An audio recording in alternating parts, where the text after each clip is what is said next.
Hi everyone, I'm Nicky Stevenson, MD of Fine and Country, and I'm joined today by Gráinne Gilmore, who is Head of Research at Zoopla. Following the release of Zoopla's November House Price Index, including some predictions for 2021, we thought it would be really valuable to chat through some of the key findings and what that might mean for us going forward. So thank you very much for joining me, Gráinne. A pleasure, Nicky. Brilliant. So in summary, having had a look through, the Zoopla HPI shows that so far in 2020, you've seen an average house price growth of 3.5%, with an expectation to the end of the year being at a 4% growth overall, with a 6% decrease in overall transactions compared to 2019. So given the year we've had, it sounds like just to end at 6% behind transaction levels of 2019 highlights the resilience of the UK housing market and quite a different picture perhaps to what we would have predicted back in March. Did you want to give a bit of an overview of the findings of the year to date? I mean, I think the government would admit that the housing market has been one of the bright spots of the economy in this year that we've had a global pandemic and we've dipped into recession. So the figures that you shared with us there are very much what we're finding, an escalation of growth as we move into the end of the year. And if we had all been sitting in the initial lockdown saying, yeah, so prices are going to be up 4% by the end of 2020, I think everyone would have been questioned why we were saying that. But what we could see at that time, Nicky, and I'm sure your agents then were starting to feel it as the first lockdown ended, was that demand building in the market. And that has continued to be a theme. But it's not just the pent-up demand from that 2-month period after a very strong start to the year. We also feel that there's been a once-in-a-lifetime reassessment among some homeowners about how and where they want to live. And so as a result, we're seeing people looking to live in a different area because they don't have to go into the office as much, or looking for a different type of home with more inside space and more outside space. And that is really driving the market. I'm sure we'll come back to that theme. In terms of total transactions, I would like to highlight that that's completions that are able to be completed. When we look at the pipeline of activity, it is much higher than that. But what we feel is that pipeline of activity being pushed through to completion stage in early part of next year for a lot of buyers to benefit from that stamp duty holiday. You will have a bit of a bumper at Q1 as well when it comes to transactions being completed. So while completions might be 6% lower, we know that the pipeline of activity in the market is actually much higher than it was this time last year. Brilliant, thank you. And that is echoed with Fine and Country. We've certainly seen our SSTC rate increase, I think about 36% on last year. So definitely seeing the effects of that. And that leads us nicely into 2021. It would be great to hear from Zoopla's perspective and your perspective what you think that is going to look like both pre and post stamp duty deadline. So we've touched on the activity levels and we think a bit of a bumper start to Q1 as a lot of that sales agreed and sales subject to contract pushed through to completion. And as many of your teams will know, that's maybe taking a bit longer. So a lot of applied kind of activity there trying to keep things moving, but a bit of a bumper Q1 actually that we're facing in terms of getting those deals over the line. Post stamp duty holiday, you could see a lot of people who've taken advantage of the stamp duty holiday, maybe reassessing whether, if they're not going to meet that deadline, reassessing whether they're going to continue to buy. But here is where I want to come back to that theme I talked about with the reassessment of housing. A lot of homes are owned, 75% of stock in private housing owned by the over 45s. Now they tend to move less than younger people, that they're not climbing onto the ladder. They've already done their first and second step maybe, and they're staying put, especially as you get into the older cohort. But we're seeing more activity amongst these homeowners, the more financially secure. And you only need a small fraction of them to continue to move in the market, potentially people who had no intention of moving at the beginning of this year, to keep the market going. So we believe that level of the market will continue beyond the stamp duty holiday. And that does tend to be at the higher end of the pricing scale, people who perhaps will continue even if they're not making a £15,000 saving. So we do think there will be that drumbeat of activity right through the year, but you're right, a lot of transaction, a lot of activity sort of front loaded onto the beginning of the year. We might then have a quieter period. But then hopefully the economy will start to patch up as we continue to come out of recession. And I think we need to discuss Brexit in a bit more detail, but if we get some sort of deal that means there's a there, and you see the economy starting to pick up towards the end of the year, we're seeing transactions remain broadly stable next year as to what we imagine this year in terms of completions. Now on to pricing. We think prices will be up 1% at the end of next year. That is no mean feat, but in real terms, that's probably a slight fall in pricing, but to be up at 1% in nominal terms, it will mean an easing from where we are at the moment. How that fits around the country, I mean, it's all in very much detail in our latest report, but kind of ranging from 0.5 in some areas to kind of 2% in other areas, but averaging 1% right across the country. Excellent, thank you. That's a really good overview. And I think at Fine and Country, we certainly anticipate 2021 to see similar transaction levels to that of 2020. Certainly, we will see more transactions completing the beginning of the year, but we're not expecting activity to completely drop off a cliff post stamp duty holiday, potentially a short-term lull, but expect the market to maintain perhaps the slightly below average seasonal trends thereafter, as many go through post Q1. But at the end of the day, I think life does go on, and certainly at the top end of the market, there is still a desire to move, echoing what you've said. Shifts in personal priorities will continue, and moving home is such an emotional decision driven by that lifestyle that individuals aspire to have, and particularly in the upper quartile, home movers are generally more mature, as you've recognised as a trend that market is moving, and they've generally got the job security and or the financial means to make that move to the lifestyle that they aspire to have. So this is echoed in our recent survey as well, where the primary reason for selling was to relocate, and that was due to personal choice. And our survey also highlighted that just 1 in 4 said that the stamp duty holiday caused them to speed up purchasing their home, implying that 3/4 of buyers didn't rush ahead because of the incentive, which I think is also echoed in your demand chart, where we can see the buyer demand was at peak levels even before the stamp duty holiday was announced. So yes, the demand that we've been experiencing at peak levels isn't just due to the stamp holiday incentive, and much more reflective of pent-up demand and change in lifestyle priorities. So we believe that will continue into 2021, pre and post stamp duty deadline in the upper quartile marketplace. So it's great to hear that echoed from your perspective as well. We did touch on Brexit briefly, but what do you think? I mean, how do you think Brexit will affect the property market? This is an interesting one because Brexit has already affected the property market quite significantly. We had all that uncertainty leading up to the general election results at the end of 2019. And then once we had certainty, and it may not have been the certainty or the outcome that everyone wanted, but once we knew what was happening in that we were leaving, you and I both know what happened to the property market, as does everyone tuning in. And we had a very strong start to the year because the certainty was all we needed. Everyone just needed to know which direction it was. So the property market has already sort of felt the impact of Brexit to a large degree. The secondary impact on the property market would come from any sort of seismic economic event next year due to Brexit. The likelihood is the government will create rampways so that industries can overcome the hurdle of what might happen at the end of this year and into next year, and then get onto a solid footing again, no matter whether we have a deal or no deal. They will be making sure that industries can make that move. There may be a bit of disruption as that all comes to bear. That will have impact on the economy, and that could knock on maybe on sentiment, but it will be affecting the whole of the economy. What we have seen is a global pandemic this year. We've dipped into recession and the housing market has continued. So I do think it comes back to those broader trends that we've discussed that will probably continue. Everyone's known what might happen with Brexit, and they're continuing their buying journey anyway. So I think there's parts of the market that might just ride through Brexit and look through it to a certain extent.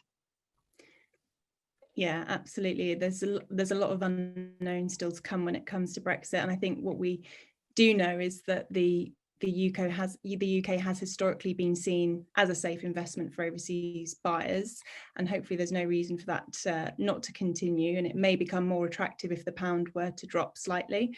But we do know that due to coronavirus, the government have invested the biggest monetary stimulus on record, with 380 billion apparently already injected into the economy since March, and a further 150 billion next year. And this quantitative easing is different to before, as last time the money went to save the banks, whereas this time the cash has made it through to households directly, resulting in average saving ratios against salary increasing from around 10% to 30%, which has never happened before. And of course, to a degree, none of us have been able to spend our money in lockdown. We haven't been able to go out for dinner or on the holidays we might usually enjoy.